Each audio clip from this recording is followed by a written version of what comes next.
sindaco di Venezia annuncia il via all'operazione rimborsi. Da giovedì il bando pubblicato in Gazzetta Ufficiale per far partire la raccolta delle richieste. Saranno ristori su 5 livelli, controllerà la finanza.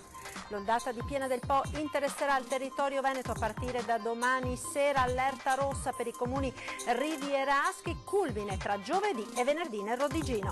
Il crollo del viadotto in A6 riporta alla ribalta il tema delle infrastrutture, già oggetto di indagine dopo la tragedia del Ponte Morandi. Le province continuano il monitoraggio. Tragedia susegana, 84enne sacerdote muore travolto da un'auto, era vicario parrocchiale in 2 comuni trevigiani. Udienza preliminare in tribunale a Vicenza del processo sull'inquinamento delle acque pubbliche da PFAS. Una mamma ha raccontato la sua disperazione. Non si placa la polemica sul gonfalone di San Marco vietato allo stadio Euganeo. Ieri 8 bandiere sono entrate in tribuna Fattori. In tutto il Veneto la riflessione su femminicidio e stalking nella giornata mondiale contro la violenza sulle donne, protagonisti anche gli studenti. Ben ritrovati con l'edizione del Veneto dei telegiornali di Antenna 3. In primo piano ancora i disastri provocati a Venezia dall'acqua alta. Ecco come chiedere i rimborsi per i danni subiti. Sentiamo. Abbiamo convocato tutte le categorie perché cominciamo la formazione degli addetti che devono poi parlare con la popolazione per i rimborsi. Si parte ufficialmente e da giovedì 28 novembre saranno pubblicati nella Gazzetta Ufficiale i moduli per chiedere i risarcimenti dei danni subiti con le maree eccezionali dei giorni scorsi. Una procedura telematica, ma chi vorrà potrà fare riferimento ai 7 sportelli creati appositamente per dare supporto. In vari ambiti del territorio, con degli sportellisti che possono ovviamente fornire, come fornirete voi, supporto alla cittadinanza e alle aziende che non sono in grado di compilare autonomamente il modulo direttamente dal sito. Le imprese dovranno fare domanda tramite le proprie associazioni di categoria. Le modalità sono state spiegate dal sindaco Brugnaro in veste di commissario per l'emergenza, con un focus sulle lettere C ed E. Nella lettera C è previsto un massimale di 5.000 euro per i privati e un massimale di 20.000 euro per le aziende, con procedura veloce e semplificata. Per il resto dei danni vengono riportati nella lettera E, vale per le imprese e anche per i privati, e su questo le percentuali invece di rimborso verranno decise prossimamente dal governo. Io nell'arco di 30 giorni, diciamo entro fine anno, all'incirca questi sono i tempi, trasferiremo al governo il totalone, cioè il totale che viene fuori nella lettera C e il totale nella lettera E. Ovviamente continueremo a darlo pubblicamente questa cosa, in maniera che il governo possa prendere tutti gli adempimenti. Sulla lettera C, da quello che mi hanno garantito, detto eccetera, dovrebbe essere una procedura molto veloce. La lettera C sono i risarcimenti fino a 5.000 euro per le famiglie e 20.000 per le aziende e sono relative a costi necessari per ripristinare urgentemente l'attività o l'abitazione, quindi cucina, impianti, pavimenti, camere da letto. Non ci sono percentuali, viene finanziato tutto l'importo fino a 5.000 e 20.000 euro. Già ai primi di gennaio si prevede di chiedere gli scontrini delle spese effettuate. Gli importi più elevati sono trattati invece alla lettera E. Che la lettera E obbligherà le imprese e i privati ad asseverare la spesa perché avrà bisogno di una perizia. Avrà un tempo più avanti, noi pensiamo verso fine febbraio, lo diremo adesso quando sarà per la raccolta della lettera E e per le asseverazioni. A quel punto sarà il governo a dire con che percentuali intenderà procedere al rimborso delle singole voci di spesa. Ci saranno poi i controlli della Guardia di Finanza con cui è stato siglato un protocollo. Sostanzialmente la Guardia di Finanza a campione potrà controllare situazioni che presentano rischi sulla base delle segnalazioni che il commissario dovesse fare laddove ritiene che ci siano tentativi di indebita percezione dei contributi di cui il commissario disporrà. E restiamo nel veneziano con il sondaggio di questa sera dedicato al referendum del prossimo 1° dicembre e alla possibile creazione di 2 comuni. Venezia e Mestre devono dividersi, è il quesito. Se per voi la risposta è sì, fate uno squillo gratuito al numero che vedete in sovraimpressione sulla barra di colore verde. Se per voi la risposta è no, fate uno squillo sempre gratuito al numero che vedete sulla barra di colore rosso. Il risultato poi questa sera nel corso di Ring, in onda come sempre, come ogni lunedì, a partire dalle 21:15. E continuiamo con il maltempo, perché ora è allarme per il fiume Po. È infatti in transito l'onda di piena, il cui culmine dovrebbe interessare il territorio regionale a partire dalla serata di domani. La criticità idraulica arancione nel bacino del Po e del Basso Adige è riferita alla propagazione della piena del fiume ed interessa tutti i comuni rivieraschi. Si segnala che presumibilmente dalla serata di domani 26 novembre il grado di criticità diventerà rossa, stato di allarme. Nei rimanenti comuni la criticità idraulica è da considerare verde. Per quanto riguarda la provincia di Rovigo, il colmo si dovrebbe raggiungere tra giovedì e venerdì con una piena simile a quella del 2014. E permane l'allerta arancione anche per Bacchiglione e Brenta. Vediamo. Nonostante la tregua concessa dalla pioggia, rimane ancora l'allerta arancione per il bacino Basso Brenta e Bacchiglione fino alla mezzanotte di lunedì 25 novembre. Ad annunciarlo la Regione Veneto, che spiega: il bel tempo sul Veneto sta aiutando il deflusso dell'onda di piena sui corsi d'acqua. I livelli della rete idrografica principale sono generalmente in calo, anche se permangono situazioni di crescita nei tratti distali dei fiumi Gorzone, Adige e Livenza. Il centro funzionale decentrato della Protezione Civile del Veneto conferma pertanto l'allerta arancione, ovvero di stato di preallarme. Successivamente, fino alle 14 di martedì 26 novembre, da considerare l'allerta gialla, ovvero stato di attenzione. Fiumi ingrossati, situazione sotto controllo nel Vicentino, anche se comunque c'è stata qualche preoccupazione, l'apertura del bacino di laminazione a Montebello. Vediamo. È stato aperto solo per precauzione il bacino di laminazione di Montebello, precisa Giampaolo Bottaccin, l'assessore regionale all'ambiente e difesa del suolo, che questa mattina ha compiuto anche un sopralluogo in zona. Il livello raggiunto dal fiume Guà nel tardo pomeriggio di ieri aveva indotto i tecnici della regione ad invasare le acque in maniera controllata nelle zone predisposte. Anche il Bacchiglione è tornato ad ingrossarsi nel weekend, senza raggiungere però livelli seriamente preoccupanti. Una domenica caratterizzata da problemi anche in montagna. A Pornaro, località di Santa Maria di Tretto a Schio, nel pomeriggio alcuni grossi sassi sono caduti ostruendo per circa 100 metri la provinciale 65. Nessun ferito. A Pornaro sono arrivati i vigili del fuoco che hanno bloccato la strada. Un mese da record questo, se pensate che la quantità di pioggia caduta ha già superato quella registrata nella città di Vicenza nel novembre dell'alluvione del 2010. Il ritorno del bel tempo in queste ore sta agevolando il deflusso dell'onda di piena in generale su tutti i corsi d'acqua, anche se permane lo stato di preallarme disposto dalla Protezione Civile del Veneto per entrambi i bacini dell'Alto e Basso Brenta Bacchiglione fino alla mezzanotte di oggi. L'allarme arancione dovrebbe però passare a giallo già da domani. Apprensione anche a Bassano del Grappa per il Brenta, vediamo. Come vedete il Brenta nella stretta di Bassano sta passando ancora in piena, sono tante le piene in questi giorni perché continua a piovere e continuerà anche nei prossimi, però sul ponte si passa. Per quale motivo? Perché è stata innalzata la soglia per la quale il ponte viene bloccato. È stata innalzata perché si è stabilito che, non essendoci in questo momento nell'alveo del fiume il cantiere, ma essendoci solo sopra, si può provare a non dividere in due la città di Bassano, come è avvenuto negli scorsi giorni. C'è da dire che non appena verrà fatta qui sotto la nuovatura per queste due stilate che dovranno essere restaurate, quindi tra qualche settimana di nuovo la soglia sarà molto bassa, perché ovviamente va preservato non solo il ponte ma anche il cantiere e i lavoratori che ci stanno operando. Però per il momento tanta acqua ma ponte aperto.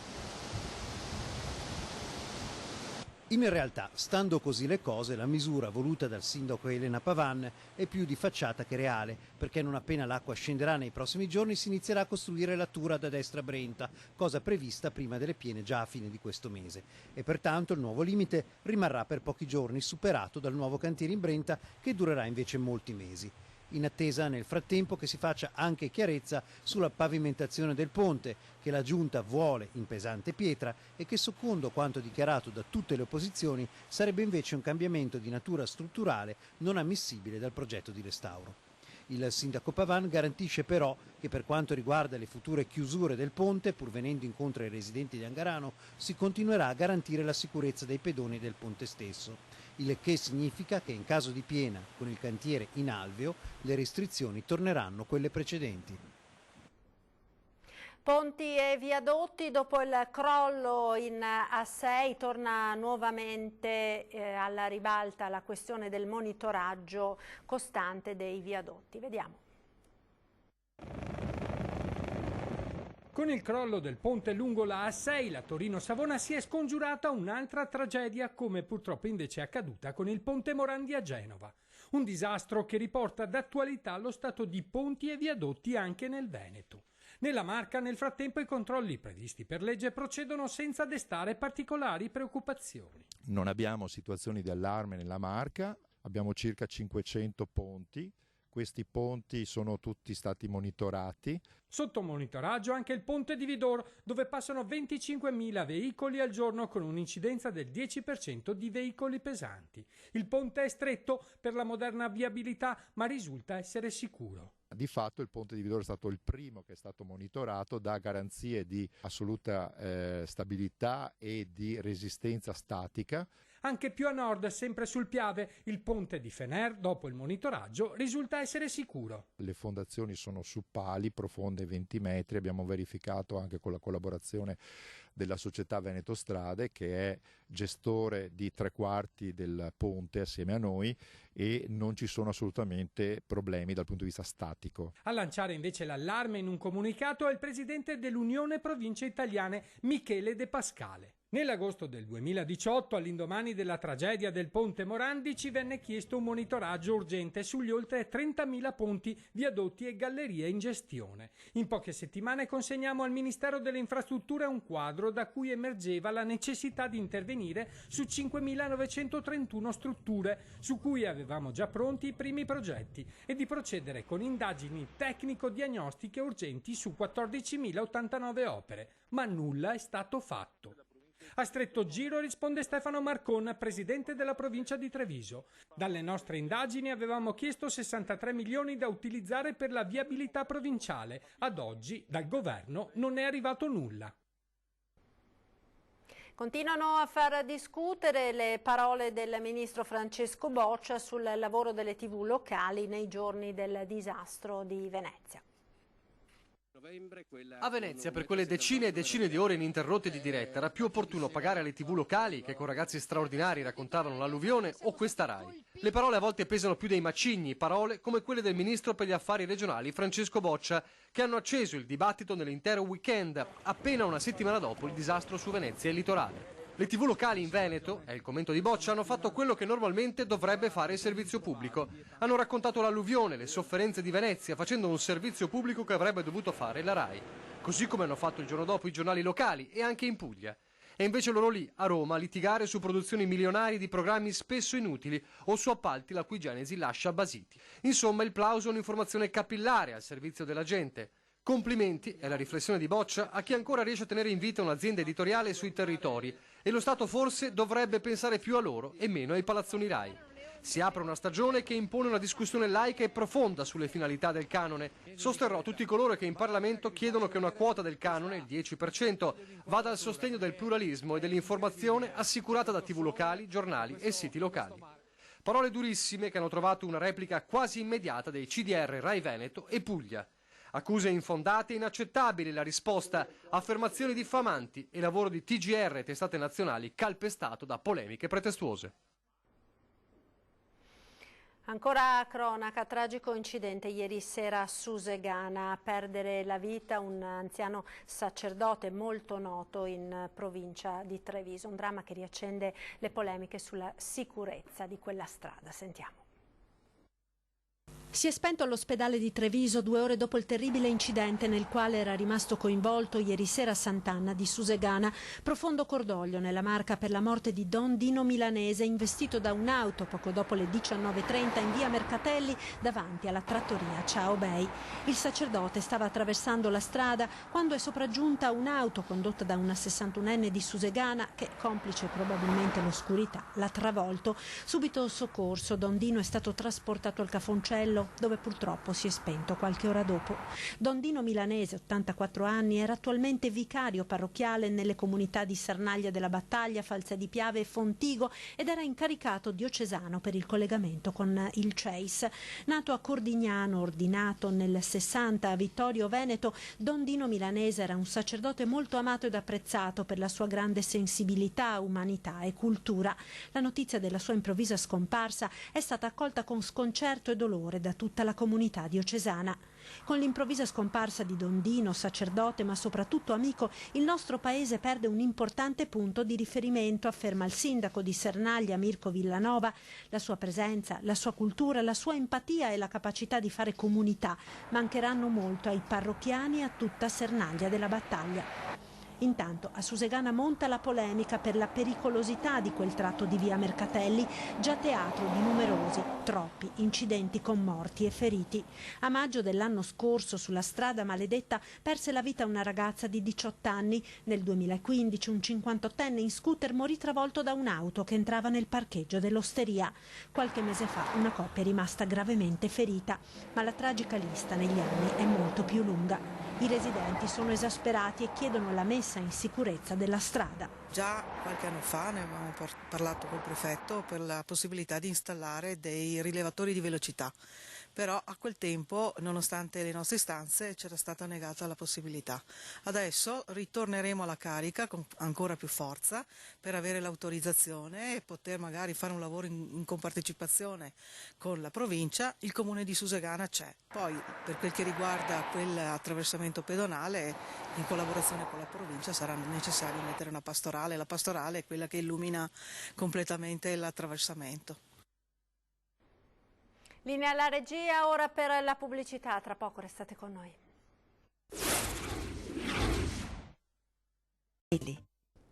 Rieccoci in diretta con l'edizione del Veneto dei nostri telegiornali, udienza preliminare in tribunale a Vicenza oggi per l'inquinamento da PFAS, la testimonianza di una mamma. Io tra l'altro quel senso di colpa che ho è perché soltanto nel periodo che allattavo bevevo l'acqua di acquedotto per praticità, perché bevevo tantissimo. E quando ho saputo che comunque era una cosa che io ci tenevo tantissimo a allattare, perché credevo di fare la cosa migliore per mio figlio, quando ho avuto l'esito degli esami mi sono sentita in colpa e questo non è giusto. Sentirsi per sempre in colpa con i figli a causa dei danni causati da altre persone. Questo è solo uno dei racconti raccolti tra le 95 persone del Montagnanese, del Vicentino e del Veronese che si sono costituite parte civile nel processo sull'inquinamento delle acque pubbliche da PFAS. L'udienza è stata aggiornata al 20 gennaio. Imputati sono i vertici dell'azienda Miteni di Trissino. Tra le parti civili si sono costituite anche la Regione Veneto, la provincia di Vicenza e la CGIL. Nella zona rossa, quella in cui le indagini hanno rilevato l'elevata concentrazione di PFAS, ci sono anche 7 comuni padovani. Montagnana e Urbana in pieno e in parte Borgo Veneto, Casale di Scodosia, Megliadino San Vitale, Merlara, Lozzo Testino. Francesca Marchioro è al processo per conto del marito e del figlio. Nel loro sangue i valori degli PFAS sono alti. Quali speranze ha dal cammino processuale? Chi si mette a fare certi lavori, industrie, chimiche e quant'altro, appuri a monte che cosa vanno a fare, a produrre, non crei danni alle persone e l'ambiente. Non si placa la polemica sul gonfalone di San Marco, vietato allo stadio Euganeo. Domenica 8 bandiere venete sono entrate in tribuna Fattori. È entrato allo stadio con la felpa, con i colori della bandiera del Veneto, al collo la sciarpa del Padova. Il consigliere regionale Fabrizio Boron si fa immortalare allo stadio domenica durante la partita Padova-Rimini, dove è andato per sostenere i biancoscudati, ma anche per portare solidarietà ai veneziani e ai veneti colpiti dall'alluvione della settimana scorsa. Boron torna così sulla questione della bandiera veneta. Sono state 8 quelle esposte, come si vede nella foto, in tribuna Fattori. La polemica dunque non sfuma. Mi pare di aver capito però che già dalla questura hanno detto che individueranno chi le ha portate all'interno e verranno addirittura multati, sanzionati. Mi sembra che si stia andando oltre quello che potrebbe essere il giusto buonsenso. Stiamo parlando effettivamente di bandiere di identità storica, di identità territoriale. Nessuna bandiera è di valore politico o di valore, diciamo, divisivo, anzi. Il leone di San Marco, la bandiera del Veneto, porta la scritta pace, quindi più unificante di questo non vedo cosa ci sia. La solidarietà dei padovani non può essere fermata dalla burocrazia, insiste Fabrizio Boron, che nei giorni scorsi dal suo ufficio in regione aveva inviato formalmente un vessillo di San Marco al questore di Padova, dopo le bandiere vietate durante la partita con il Sud Tirol. So anche di uno striscione scritto in Veneto che è stato fermato, mi sembra incredibile. Poi abbiamo appreso che a Cittadella invece i pisani sono entrati a fare tifo con le bandiere della Repubblica di Pisa, quindi non capisco se ci sono due pesi o due misure o forse c'è stata della distrazione dall'altra parte. Cosa accadrà dunque ai pisani? Ecco la foto in cui si vedono le bandiere della Repubblica di Pisa, si domanda Boron, che poi lancia una proposta a tutte le società calcistiche del Veneto. Per superare inutili e gravosi cavilli si metta mano ai propri regolamenti di accesso agli stadi, prevedendo la libertà d'ingresso con il gonfalone di San Marco, così come è avvenuto a Vicenza la settimana scorsa. Da veneti non possiamo tollerare di vedere discriminata la nostra storica bandiera, conclude Boron. Giornata mondiale contro la violenza sulle donne, iniziative in tutta la regione. A Belluno, a Palazzo dei Rettori, testimonianze e report provinciale sui numeri del fenomeno. Da inizio anno la magistratura bellunese ha aperto 49 procedimenti per stalking, 98 per maltrattamenti, 29 per violenza sessuale, 15 per lesioni aggravate. Numeri che sono sovrapponibili al dato nazionale e che rendono chiara la portata del fenomeno, appunto oggi al centro della giornata internazionale, cui è stata dedicata la riflessione proposta in prefettura a Belluno. Ed era questa l'ultima notizia. Vi ricordo i nostri appuntamenti. Questa sera 20:10 si parlerà di animali domestici e poi a partire dalle 21:15 come sempre torna Ring. Questa sera verrà affrontata la questione del referendum Venezia e Mestre. In studio Gianangelo Bellati e Giorgio Suplei per il sì, per il no invece Gianfranco Gramola e Silvia Mimmo. In studio anche Filippo Fois, giornalista Media Nord-Est, conduce il vice direttore Ferdinando Avarino. È tutto per questa edizione, grazie per essere stati con noi, come sempre vi lascio al nostro meteo. Arrivederci.